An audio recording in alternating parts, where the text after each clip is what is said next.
Hey everyone, Scott here, Chief Difference Maker at Creative on Purpose with one of my most successful coaching clients and favorite people, Nikki Lerner, to share a little bit about her experience with our long-time coaching relationship. Nikki, thanks so much for joining us today. Hey, thanks, Scott. So tell us a little bit about you, your business, and what you do. Sure. Well, I'm based in Columbia, Maryland, and I am a culture coach. And what I do is I build multicultural leaders. It is the skill set that leaders will need, not only now, but into the future to stay relevant. And so I work to help awesome, impactful leaders do that and build that skill. And I also help organizations as a whole move from historically monocultural to healthy multicultural in their work and in their life. Yeah, I love the work you do and the difference you make, Nikki. What was the biggest challenge that you were facing when you came to me and we started working together? I didn't know what I didn't know. And that felt like a heavy weight on me, and actually was keeping me, I believe, from moving forward. It was actually one of my greatest fears when I opened up, when I started working for myself, was I was afraid that I was going to make a decision or not make a decision based on information that I didn't know. Mm, And so I was really looking for someone to walk alongside of me. I didn't even know this kind of coaching existed, Scott, really. But I was looking for somebody to walk alongside of me who was ahead of me, just so that I could at least try to, mitigate that that risk that I was feeling in some way. So that was really my biggest problem, honestly.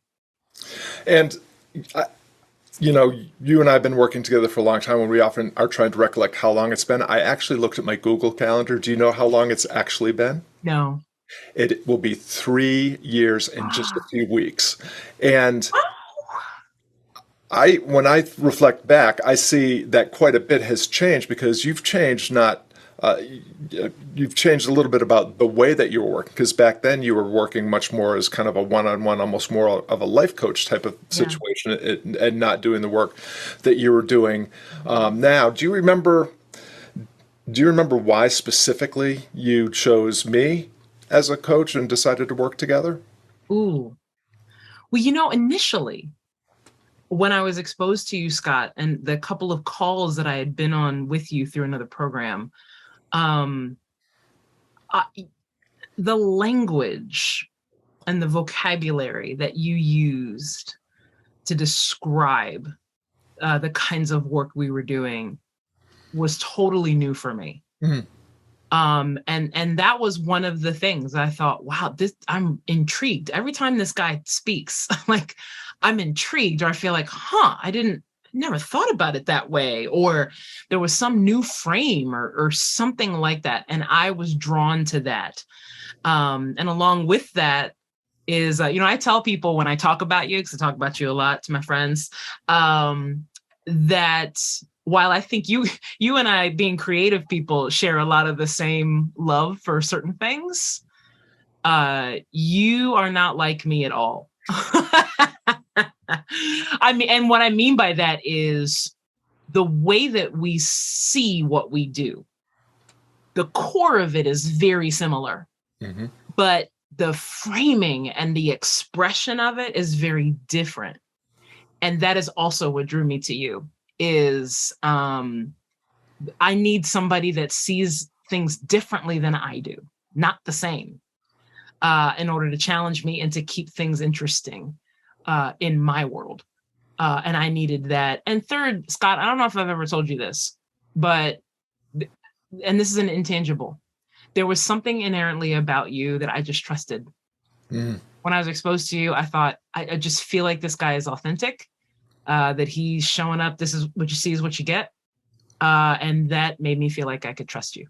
Yeah.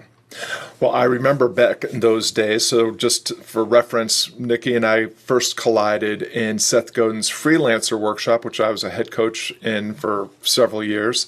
And Yeah, I remember you were one of the more memorable students in that first cohort.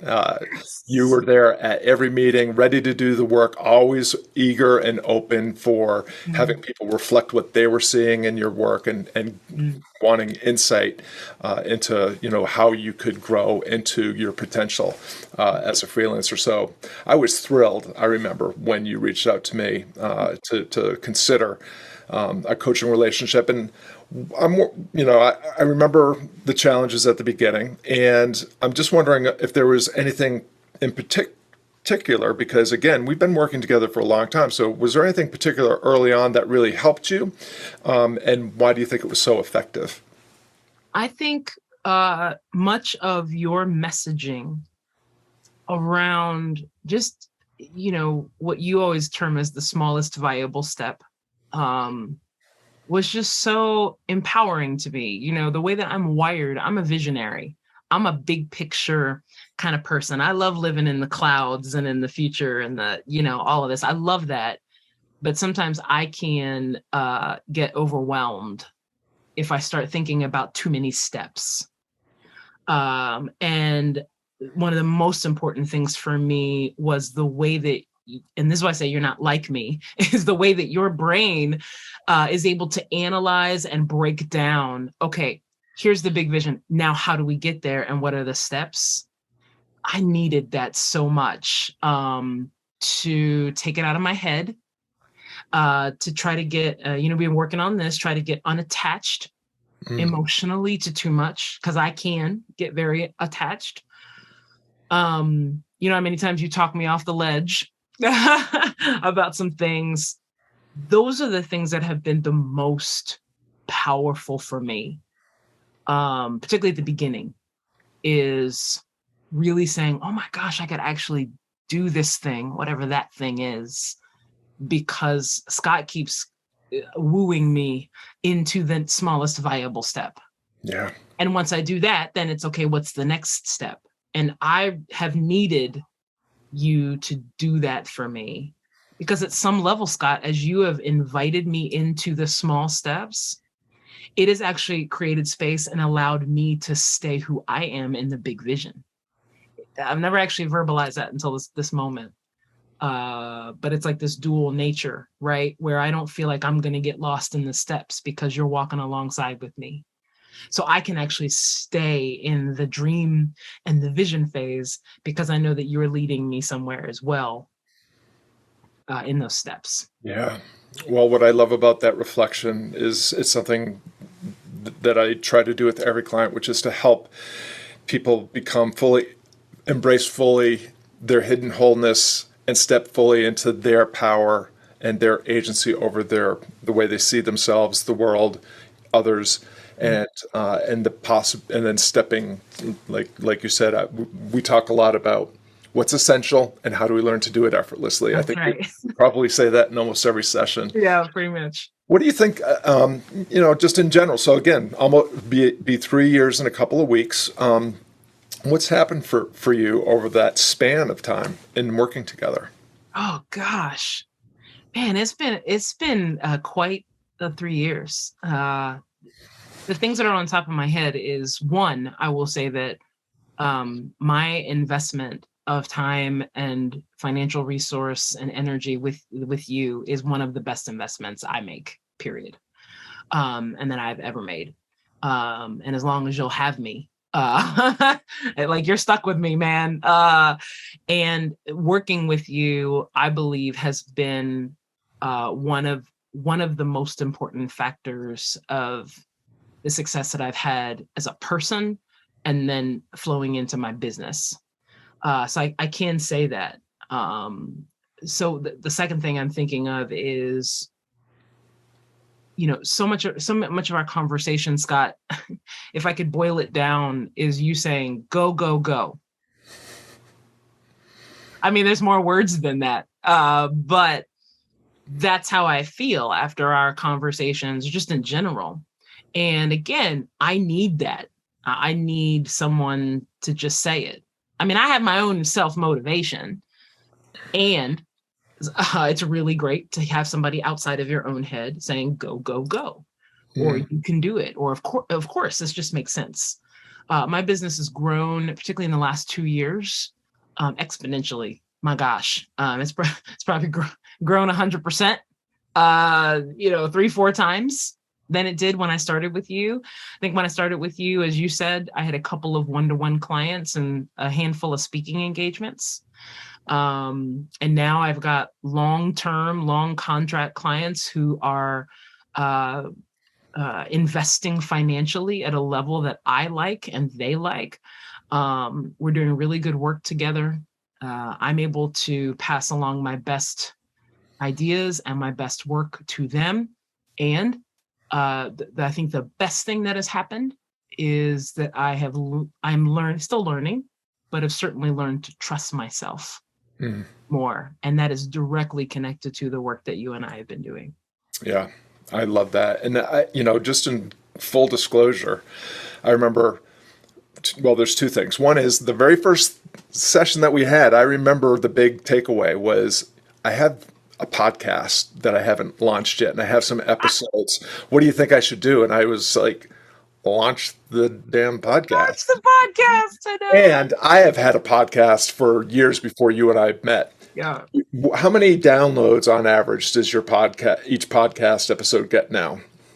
Um, between between about 150 and 200 downloads a week. Yeah, it's 200 to 250. I know this.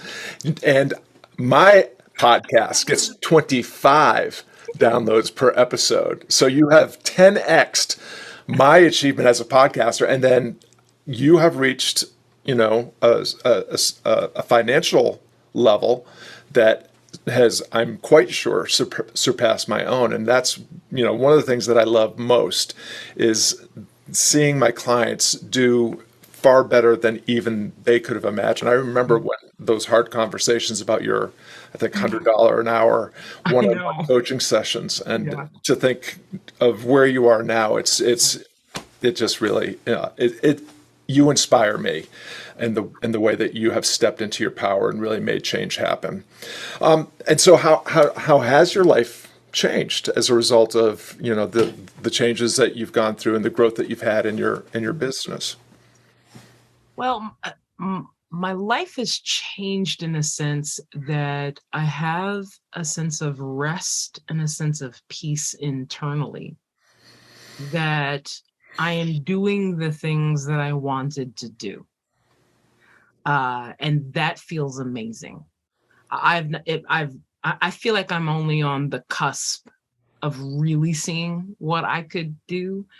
But the fact that I'm moving towards it is huge. So there's that. The second thing is that myself and my business, as a result, is very centered and very clear. I know one of the first things that we worked on was, what am I doing? What am I doing? Who do I serve? And we've gone through different versions of that. But I'm at a place now, 3 years later, where, and I'm sure maybe year 5, it'll get tweaked even more. But at least here in year 3, I'm very, very clear on what is the work that I do, who are the people that I serve, who are the people I do not serve, because I didn't know that before you and I started talking. It's just kind of like everybody's my client. That means nobody's my client. But being very clear on my people. Yeah. Who are the people that I serve? Who are the people that need me? And those things are the biggest change, I think, more than anything else, to the business that I'm running. Yeah.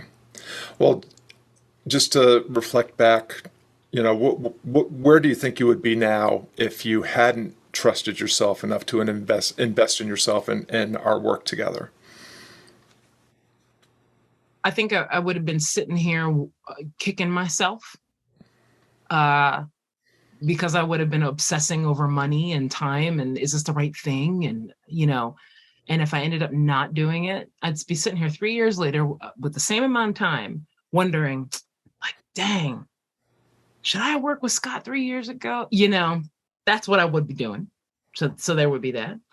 I certainly think I would still feel like I didn't know what I was doing or felt like I had the permission to do so. And quite frankly, who knows? I mean, a year after I opened my business, I may have gone back to working for someone.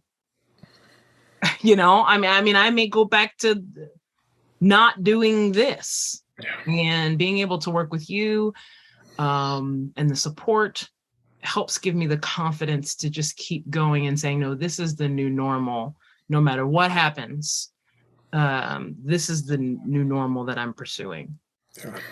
Well, thank goodness that you did trust yourself enough to invest in yourself, Yeah. and because the difference that you make is profound, and ripples of influence keep spreading. It's just been amazing to watch you continue to see your impact deepen and widen as you've progressed. So, just in wrapping up, if anyone that's watching this is kind of on the fence about whether they should book a call to talk to me, to book a discovery call and talk about the possibility of working together, and what would you say to them? I mean, do it. I mean, what do you have to lose? You're certainly not going to get worse by talking to Scott for a discovery call. There's no, there's no pressure. I can tell you that it's not like I booked my discovery call and then Scott was, showing up at my house every Sunday afternoon. I Like, couldn't are you find out ready? where you Are lived. you ready? That's right. That's right. Like, are you ready? Are you ready to go now? Are you ready to do it now? Like there's no pressure. So, but there's no such thing. You say this, Scott. There's no such thing as a right or wrong answer about booking a discovery call. Like, just do it. Because even if the answer is no, whether from Scott or from you, you still spend, I don't know how long it is, but you spend those minutes together with Scott and he just asks you some great questions. So I mean, you win either way. There's no way to lose, even in just booking a discovery call. Like, just do it. Just do it. It's do something for your own business and for yourself. I really, really appreciate that, Nikki. Nikki, you know that you are one of my most favorite people in the whole world. It is a privilege to be able to meet with you every week and to have been bearing witness to just an extraordinary journey, not just in, you leveling up your game, your revenue, your types of clients that you're working with and so forth, but you just really are making a huge difference in the world. I know that there's even more great things ahead for you and for the people that you serve. I am deeply and profoundly grateful for this time with you today. Thank you so much. Thanks, Scott. Back at you.